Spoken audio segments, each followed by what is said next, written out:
Good afternoon, you wee bastards, and welcome back to War Thunder with Koala. So, France is getting their second premium AMX 30. Okay. To be fair, there weren't a whole lot of options to go with anyway. An AMX 32 would have been nice, considering that it's, actually French. I sound salty, but I'm not, guys. You know me. I'm Scottish. I always sound salty. Anyway, on with the video. Alongside that, and this is one you may not have known about because it only cropped up on a store page and not in an actual proper dev blog, at least not at the time of making this video, Italy is receiving a Tier 6 premium tank as well, the OF-40 Mk.2 MTCA. Now, I'm going to spend 90% of this video talking about the French premium. If you want to hear a bit about the new OF-40, I'll leave a timestamp in the description, but I thought I'd throw it in here in this video because there's really not much I need to say on that one. Say what you will about, top tier premiums, we've all heard the arguments 1,000 times. How about we have a nice happy-go-lucky video where we don't focus on the negatives, eh?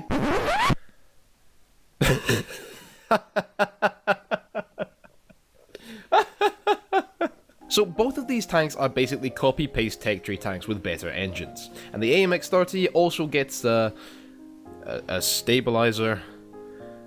Oh boy, that's just... buy this immediately.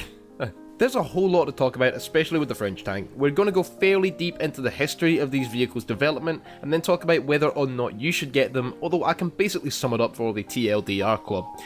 Wait till the dev server, you don't lose pre-order bonuses either way, but if you want to grind all the way to top tier quickly with these nations, and if you want a bigger lineup at, I guess I'd call it mid-tier 6, these are both really solid options. To describe the upgrades in a single sentence, bloody fast, innit? Deja vu, I just been in this place before, higher on the street. So I have been scouring the internet for hours trying to find information about this tank, the Super AMX 30 or AMX 30 Super. According to Gaijin, the AMX 30B was sent to West Germany for an upgrade package including new side skirts and running wheels, but most importantly a new engine, fire control system, and of course that meant a 2-plane stabilizer. Finally! I don't know how the French in the 1980s were comfortable with non-stabilized tanks when there were Soviet MBTs like the T-72 running around only a stone's throw away in East Germany, but finally the AMX 30 got a stabilizer. Now information on this tank is... well, it's a mess. Since the dev blog went up, well, you lads go ahead and Google Super AMX 30 or AMX 30 Super or West German AMX 30, whatever. I'll wait.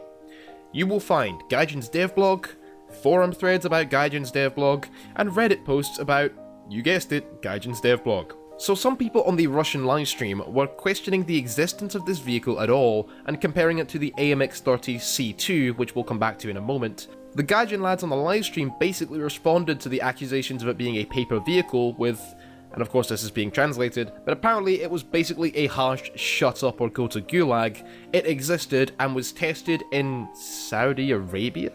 So, hold on, it's a French MBT that was sent to West Germany to upgrade for them, which already makes no sense. Germany had nothing to do with the AMX 30 at any point before this, and was working on the Leopard 1A5, the Leopard L44 prototype that we see in game, and the Leopard 2A4 at that time. But then Germany slapped a new engine, fire control system, and a whole bunch of other stuff onto it, and sent it off to Saudi Arabia before doing any tests on the thing? I saw accusations of, well, how convenient, there aren't any primary sources on the thing, nobody can submit a bug report. Clever girl, Gaijin, clever girl.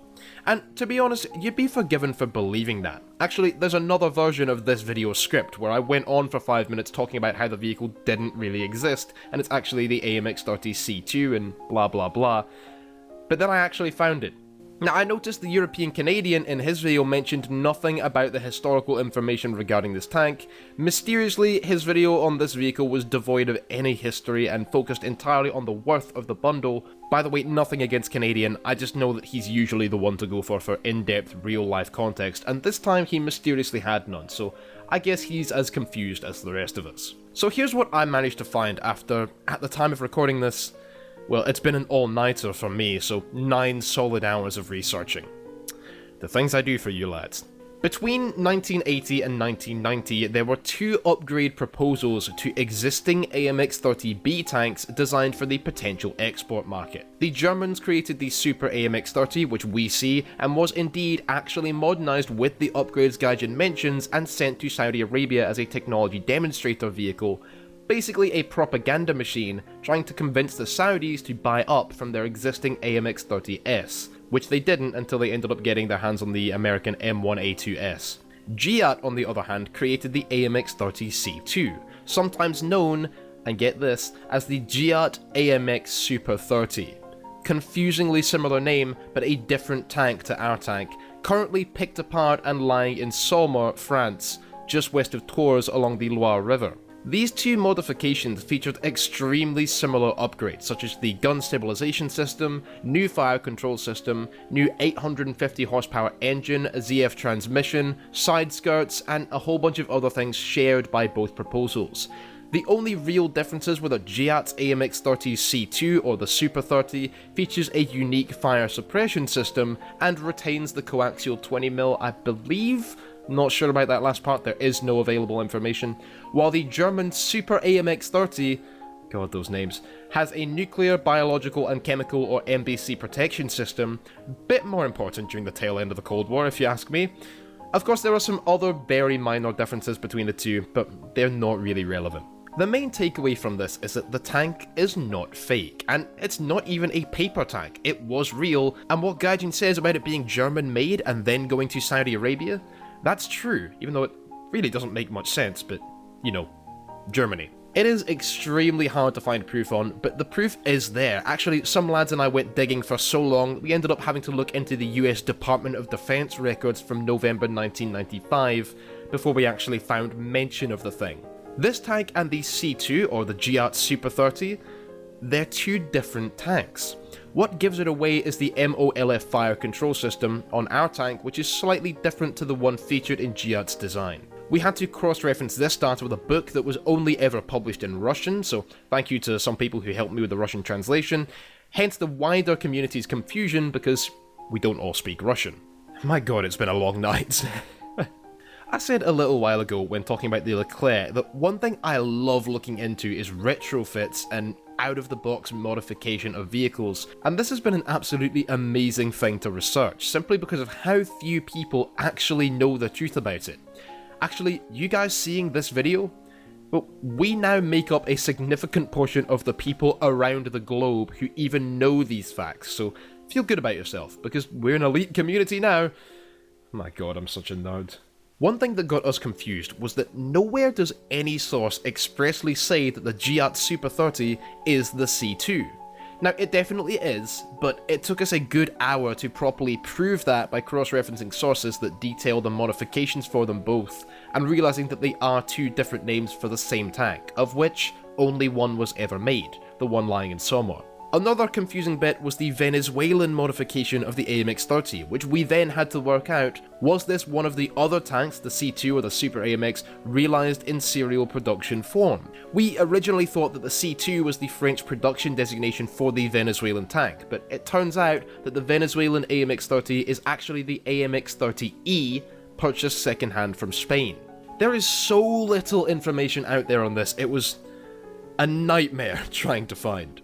Look, I understand that not all of you lads care about all of this in-depth stuff. I mean, I do. I love looking into stuff like this, and I know some of you will as well, but I know it's probably starting to get a little bit confusing, so I'll sum it up by saying this. The tank we are getting is a premium, the Super AMX-30, the German design. Think of this as, like, GM's XM1 prototype, while the Giat Industries AMX-30C2, otherwise known as the Giat AMX Super 30, same tank, different name, is like the Chrysler design.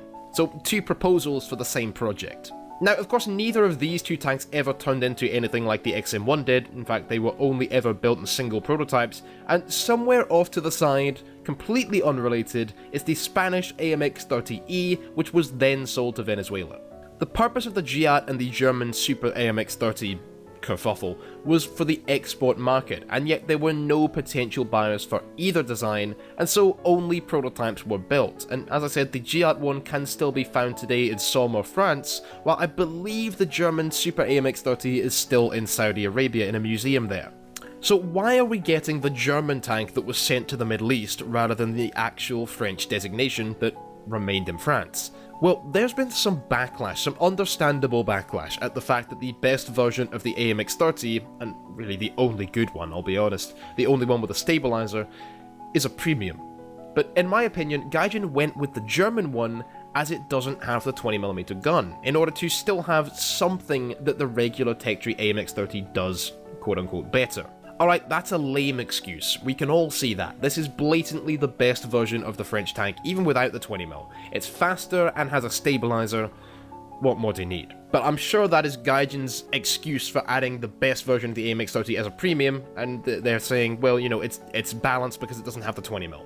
Like I said, it's not good enough excuse, we can all see that, but what I'm hoping for though, is that we'll get the AMX-30 C2 with the 20mm in the actual tech tree at some point in the near future, which would really make up for the whole best tank is premium tank, wouldn't it? I mean, that would end up being the best tank. But I mean, to be fair, Britain's only 5.7 cruiser was the event one, even after every other nation got a 5.7 tech tree cruiser, so, like, I don't know what you guys are complaining about. That was a joke.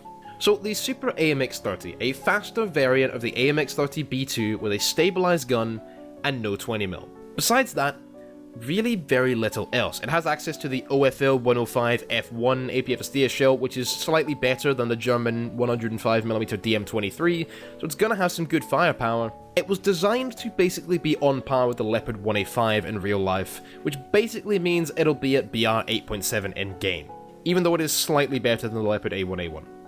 Is this worth it? Well, with the speed and the firepower, it won't be bad, I can guarantee you that. And if you're looking for a good French tank, I would really consider picking this thing up.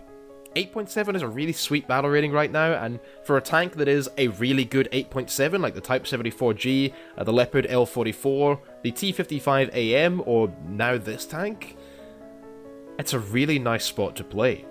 Now let's get on with the other new premium that was announced, the Italian OF-40 Mk.2 MTCA. This is an easy one compared to the AMX-30. This is an export variant of the OF-40 for the United Arab Emirates, with an upgrade package that features a higher horsepower engine, a 1000 horsepower Fiat MTCA diesel motor, along with a new fire control system and stabilizer, although the OF-40 Mk.2A in-game does have a stabilizer, doesn't it? I'm pretty sure it does, I can't quite remember now, I think it was just the French being cucked over with the lack of stabilised guns. The OF-40 Mk.2 would remain in service with the UAE until their purchase of the Leclerc, something that we went over only last week, and as for ammunition, we're looking at the 105mm DM23 shell only, so once again, this is extremely similar to the Leopard A1A1 in the tech tree, but I'm not sure just how much that new engine will boost its speed. It might be faster than the Leo. I doubt it'll be as effective as the Super AMX-30, however, as its shell doesn't quite penetrate as much, and it is a bigger and fatter target. But it does have potentially more trolley armor. I don't really have experience with either the AMX-30 or the OF-40 Mk.2A in the research trees, so of course take what I'm saying with a grain of salt, but the two look... well, I would be going with the Super AMX-30 if it were my choice. As for you, well, obviously it's up to you. Neither of these are bad decisions, put it that way. What's more, this tank is bringing something with it, and that is a smack in the face to the Italian M60A1 Premium, which is having its stabilizer removed. If you didn't know, the stabilizer was always a point of contempt in regards to is it realistic, and actually it's basically not. Well, without the stabilizer, it's going to be moved down to a battle rating of 7.7, so it's now more of a counter to the Mk.2. It's also being removed from the store page, so if you don't have it already, you won't be able to get it, and this, I don't see a reason for at all. I mean, reduce the price, remove the stabilizer, and make it a 7.7 premium alongside the Mk.